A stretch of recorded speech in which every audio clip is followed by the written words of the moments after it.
Bienvenue sur Top Invest, la chaîne des top d'investissement. Ici, on parle essentiellement d'entreprises de qualité. Avons une opportunité d'investissement sur GFT Technologies? C'est la question à laquelle on va essayer de répondre en se basant sur les états financiers de la compagnie. Je rappelle que ceci représente uniquement mon point de vue et non un conseil d'investissement. Et comme d'habitude, je me réserve le droit de me tromper. Donc, c'est une demande spéciale d'un abonné Top Premium. Donc, je rappelle que le lien vers le service Top Premium est dans la description de la vidéo. Maintenant, on commence toujours généralement par la stabilité, croissance des revenus, croissance des marges, stabilité de la dette ici, etc. Donc, stabilité des revenus ou croissance des revenus. Si on a une croissance des revenus, tant mieux. Et la croissance provient d'où? Est-ce qu'on a une croissance par acquisition de manière organique? Ce sont des questions qu'on va avoir tendance à poser. Ici, je vois que c'est un mix des deux, mais plus croissance par acquisition. OK, faites attention à la croissance par acquisition parce que c'est pas aussi facile que ça. OK, donc parfois, on peut avoir tendance à surpayer pour la croissance. Et toujours gardez en tête le maintien des marges. OK? Est-ce qu'on a des marges stables ici? C'est bien d'avoir une croissance par acquisition, mais également, c'est mieux d'avoir une croissance par acquisition avec un maintien des marges.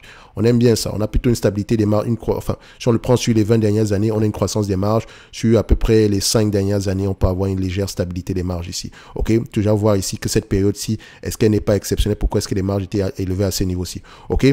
On compare maintenant les marges EBITDA avec les marges de free cash flow, histoire de voir si on est sur la même tendance ici. Donc, ici, on voit plutôt que les marges de free cash flow sont plutôt stables. Les marges d'EBITDA sont plutôt stables ici, excusez-moi. Donc, on a du 10% ici en moyenne. OK. Maintenant, on va comparer les net income avec les free cash flow, histoire de voir si on parle le même langage, si on va dans le même sens. Qu'est-ce qu'on constate ici? On a ici, à partir de 2018, des free cash flow qui sont plus élevés que les net income. Et vous savez également que il faut faire attention aux compagnies européennes à partir de 2018 surtout parce que les lois comptables ont changé. Donc parfois ici, ça peut prendre en considération des éléments, le free cash flow peut prendre en considération ici des éléments comme les loyers. Donc il faut toujours faire attention ici. De toutes les façons, quand j'ai une compagnie européenne face à moi, c'est toujours ça le risque quand on regarde les free cash flow. Donc parfois ça force à aller regarder les bénéfices nets, les free cash flow ici. Donc par exemple là, je vais sur le site de Getinge ici pour faire simple. Je vais sur Investor Relations. On a toujours ici, parfois on me pose la question, où est-ce que je peux trouver ça? C'est toujours sur le site de l'entreprise, soit en bas de page, soit vous pouvez le retrouver ici en regardant ici au haut de la page, dépendamment du type dépendamment de l'entreprise que vous avez en face de vous. D'accord? C'est pas une obligation de l'avoir en haut ou en bas de page. Alors, je cherche ici un rapport financier annuel. Alors, où est-ce qu'on va trouver cette information-là? Information par rapport au rapport financier annuel, vu qu'on est, voilà, ici. Non, ça c'est, je suis déjà sur Investor Relations. Pas très évident non plus. Show more, session, website. OK, on va vérifier ça. OK. Là, j'ai le financial report. Parfait. Et je dois aller vérifier les free cash flow et les net income ici, histoire de voir si on ne prend pas en considération les loyers. J'ai le annual report par rapport à 2022. Alors, oh là là, il y a trop d'éléments à télécharger ici. Ça me dérange généralement. OK, je vais le télécharger ici. On va aller regarder ça rapidement. Alors, OK. On va regarder les free cash flow. Je cherche l'information par rapport au free cash flow. Donc, je cherche le tableau des flux de trésorerie uniquement. OK. On va vérifier. Parce que si je prends des free cash flow ici, alors qu'on a des net income, alors que ces free cash flow-là sont impactés positivement ici par les loyers, c'est pas bon du tout. OK. Je vais avoir tendance à donner une mauvaise information. Donc, on vérifie ici. Je pense que je l'ai dépassé. On va cash flow opérationnel. Où est-ce qu'il est situé? Cash flow opérationnel. Alors, consolidé cash flow testament. OK. Donc, operating cash flow, ici. 5, c'est quoi? C'est en millions d'euros, un truc comme ça. Alors, en 2021-2022, est-ce qu'on prend en considération les loyers ici? Donc, je vois déjà net income, c'est ça. Les taxes, il faudrait les enlever, ça c'est sûr. Est-ce qu'on a les loyers pris en considération disposal? Donc, on a vendu certains équipements ici. Est-ce qu'il y a les loyers ici? Il n'y a pas les loyers. OK. Parfait. Net proceed, disposable intangible.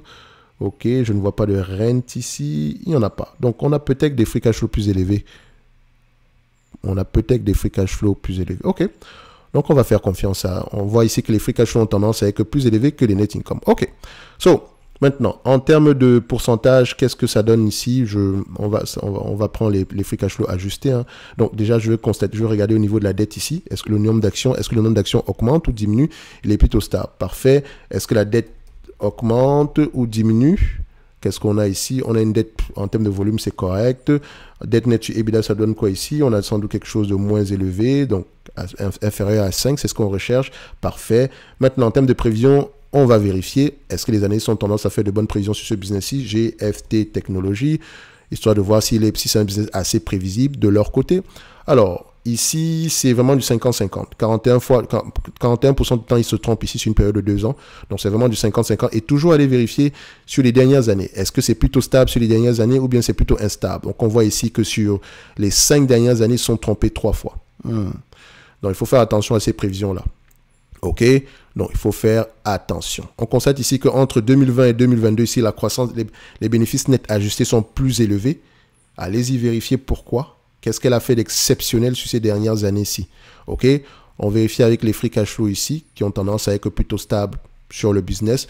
Donc, si on dit ceci, nous avons un business ici qui a à peu près des free cash flow, qui a des free cash flow assez stables, sur les dernières années. On s'attend à peu près à du 2 $ ici par action, 2 € par action d'ici 2025. Et dites-vous que c'est vraiment 50-50, OK? Donc, 2 $, ça sera plutôt à des niveaux qu'on a déjà eu par le passé ici. Donc, 2 $ l'action. Si je prends le 2 $ l'action ici, je vais payer combien de fois? Je ne vais pas payer plus de 15 fois les bénéfices pour ce business-ci. Donc, ici, fois 15 fois les bénéfices, même si le marché a tendance à donner 20 fois les bénéfices. Mais attention, il faut l'ajuster. Si on prend les dernières années ici, on constate qu'on est à peu près à 17 fois les bénéfices par là. Si on enlève cette période-ci, on remet ça là. 17 fois les bénéfices. Je suis mal à l'aise à payer 20 fois les bénéfices. D'accord? Je suis mal à l'aise à payer 17 fois les bénéfices pour ce business-ci.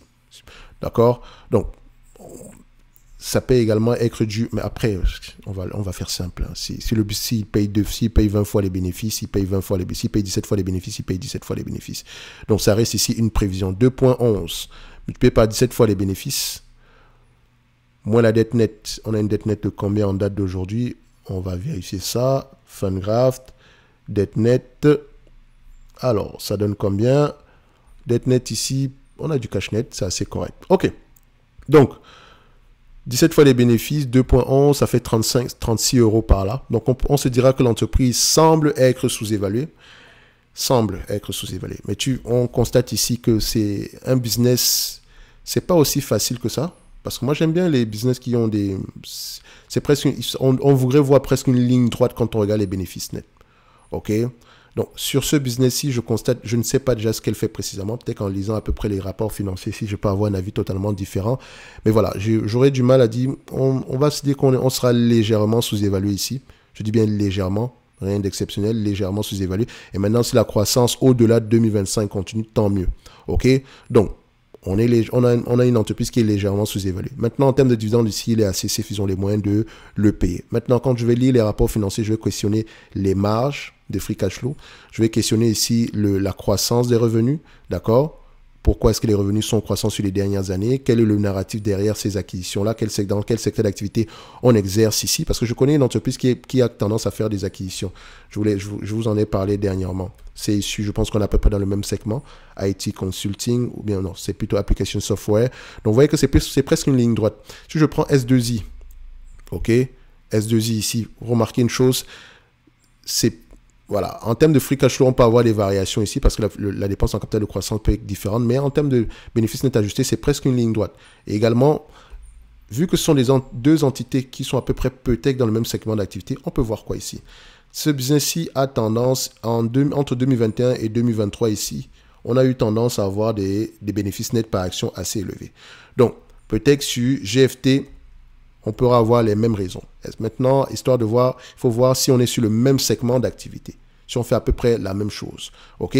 Donc, pour moi, ici, aujourd'hui, je ne pense pas qu'on surpaye pour ce business-ci. Ça peut être intéressant du point de vue croissance des bénéfices nets si ça continue dans ce sens-là, OK, dans le futur.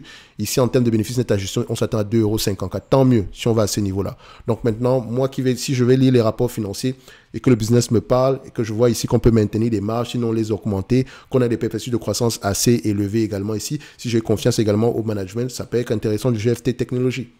Ça peut être intéressant. OK? Faites attention, les éléments quantitatifs, c'est bien, mais n'achetez jamais une compagnie uniquement en vous basant sur des éléments quantitatifs. Ça doit toujours être accompagné par des éléments qualitatifs. taille du marché, géographie d'opération, comment on appelle encore ça? Vous pouvez également aller regarder ici les différents compétiteurs, etc. OK? Donc, avant tout, la compréhension du business model. Comme je l'ai dit ici, on peut être assez... Autant de ma voix, vous pouvez vous dire, oh, je suis assez prudent par rapport à cette compagnie-ci, c'est parce que je ne la connais pas.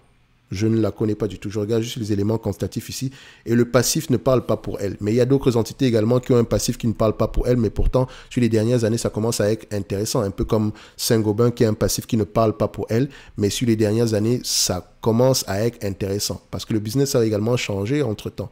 OK, il y a des entités comme ça, ou bien vous allez regarder des ST microélectroniques ici également, qui a un passé qui ne parle pas pour elle, mais sur les dernières années, ça commence à être intéressant. Donc, c'est vrai qu'on se base sur les éléments quantitatifs passés pour essayer de faire de bonnes prévisions dans le futur ici, mais dites-vous également qu'il y a souvent un segment ici. On ne peut pas savoir si le business model a changé. D'accord? Donc, il est toujours important d'aller vérifier cela. C'est sûr qu'on peut on peut poser des questions, par exemple, pourquoi est-ce que les bénéfices sont plus élevés? Maintenant, quelles sont les raisons pour lesquelles ce bénéfice net-là ou bien ces marges-là seront stables dans le futur? OK? Ne l'oubliez pas. Ceci n'est que mon point de vue et non un conseil d'investissement. Pour moi, je pense que GFT Technologies, ça peut être intéressant à aller regarder ici en profondeur. OK? Je dis bien en profondeur. Pour le moment, le prix actuel n'est pas mauvais si on arrive à maintenir ce niveau de marge-là. OK? Donc, c'est intéressant à aller regarder. Est-ce que c'est une entreprise qui va personnellement m'intéresser?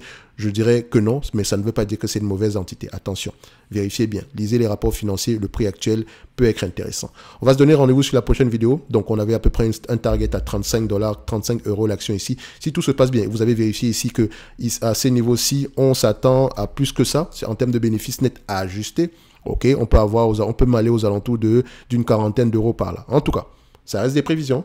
Maintenant, tout va dépendre de la qualité du business model. OK? Donc, n'oubliez pas, le lien vers le service Top Premium est dans la description de la vidéo et on se donne rendez-vous sur la prochaine. Merci.